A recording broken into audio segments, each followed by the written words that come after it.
This is your Barbados Today Morning News Update for Wednesday, May 8th, 2019. Thanks for joining us. I'm Carol Williams. The Barbados leg of his Long Walk to Freedom tour drew over 17,000 patrons, but a government legislator says Buju Banton is not a positive role model. In fact, MP Dr. Sonia Brown says people need to stop romanticizing the Jamaican artists who served time in prison on drug charges.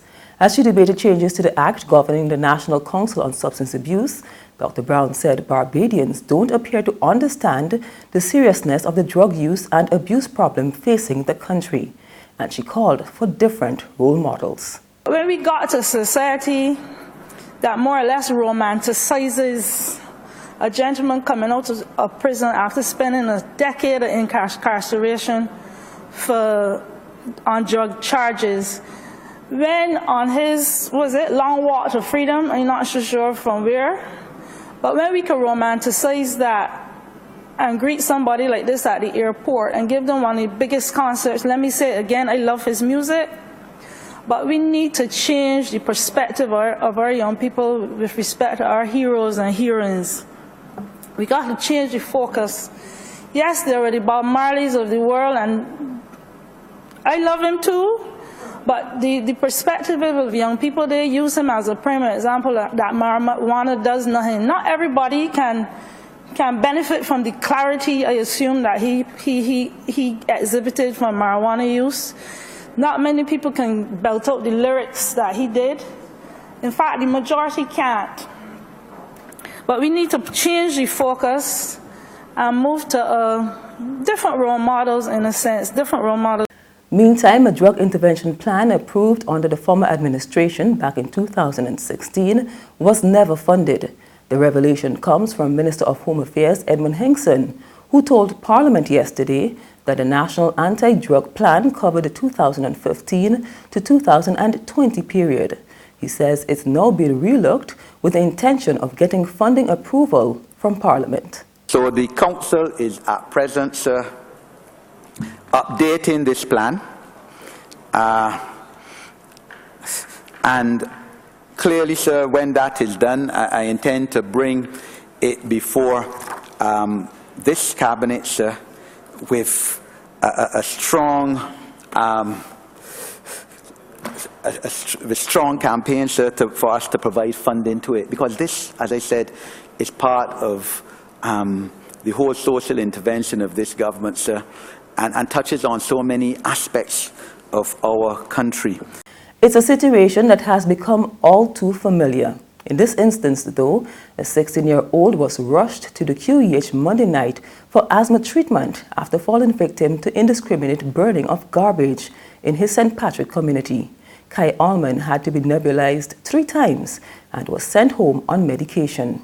As Barbados marked World Asthma Day yesterday, the teen pleaded for an end to indiscriminate burning. Within an hour or 2, I started experiencing asthma symptoms. This smoke usually starts with someone just burning something in their backyard. Then quickly it's out of control and there's smoke all over the neighborhood. So this small little fire in a trash can, these people claim just burning garbage. They're sending so many people to the asthma bay. They don't even know themselves because the smoke is blowing away from their homes. It's blowing away from their homes into my bedroom, triggering my asthma, sending me into the asthma bay. For 4 or 5 hours I'm sitting down, they're at home, and I'm in the asthma bay, struggling to breathe. So again, pleading, stop burning indiscriminately around Barbados, please. Retired pediatrician and allergist Dr. Vincent Hutchinson is an honorary member of the Asthma Association of Barbados, which held an open day yesterday. He says the rate of asthma in the country is very high. Barbados has a very high prevalence of asthma for a small country. It's about the 20th in the world in terms of prevalence. You'd expect that in a country like this with good fresh air, clean air. But one main factor that we can't control is something called Sahara dust, which is the dust that comes from the Sahara desert. And it brings a lot of factors like mold and vegetative matter into the air that cause chronic inflammation. In addition to that, we mentioned earlier, the burning indiscriminate burning of trash. And the bad thing about this is that this occurs primarily around schools when kids are in school. And sometimes schools have to close for the day because there's so many children in schools with asthma that the principal just have to close school for that day. There's regional and international news after this short break.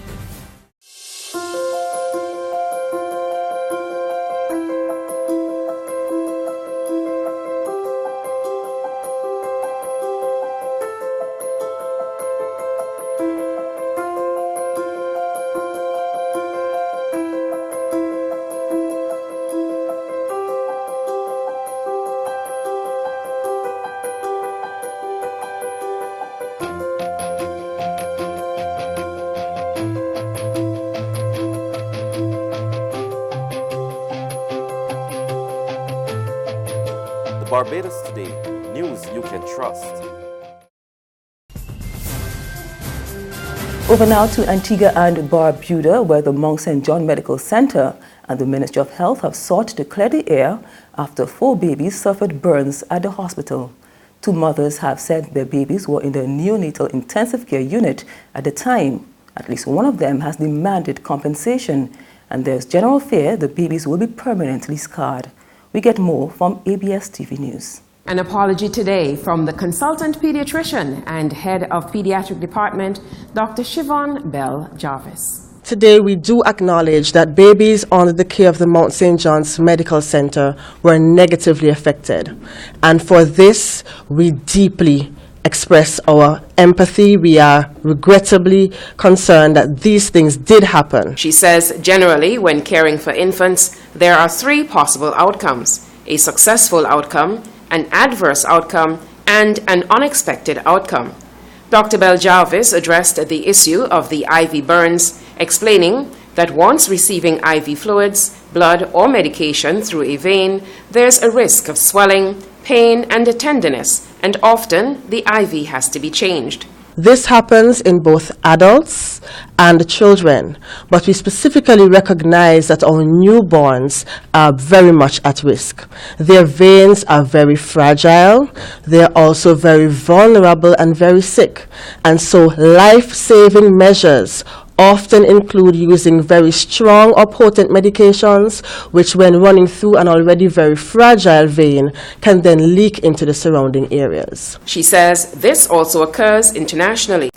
And finally, stock markets around the world slumped after U.S. President Donald Trump's unexpected threat to impose new tariffs on Chinese exports. Trump has vowed to double tariffs on $200 billion of Chinese goods on Friday, amid claims that Beijing is trying to roll back on a trade deal.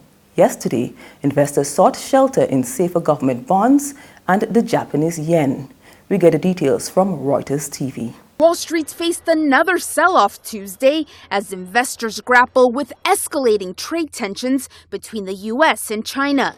The declines coming despite news that China is still sending its top trade official, Liu He, to Washington this week, as Beijing tried to play down the sudden increase in tension after U.S. President Donald Trump tweeted he'd ramp up tariffs at the end of this week on $200 billion worth of Chinese goods from 10 to 25%. Reuters' Michael Martina has been covering the story from Beijing and says skepticism is growing over whether these 2 sides can really strike a deal. So both governments in recent weeks before Trump's latest remarks had been expressing optimism about the possibility of reaching a deal. In fact, if you talk to trade experts and even executives and companies involved in China-U.S. trade, there's actually a fair amount of skepticism that any kind of long-lasting deal could be reached, basically because of the rigidity of U.S. demands and because China's essentially unwillingness or inability to implement such reform. And that's news, but for the very latest, visit our website at www.barbadostoday.bb. You can also subscribe to our e-paper, email updates, or like us on Facebook. And sign up for our breaking news alerts via WhatsApp. We're also on Izumi Media in bus terminals, as well as Screenplay at supermarkets and gas stations near you. You can also hear us on Mix 96.9 FM and Capital Media HD 99.3 FM. I'm Carol Williams. Have a good day.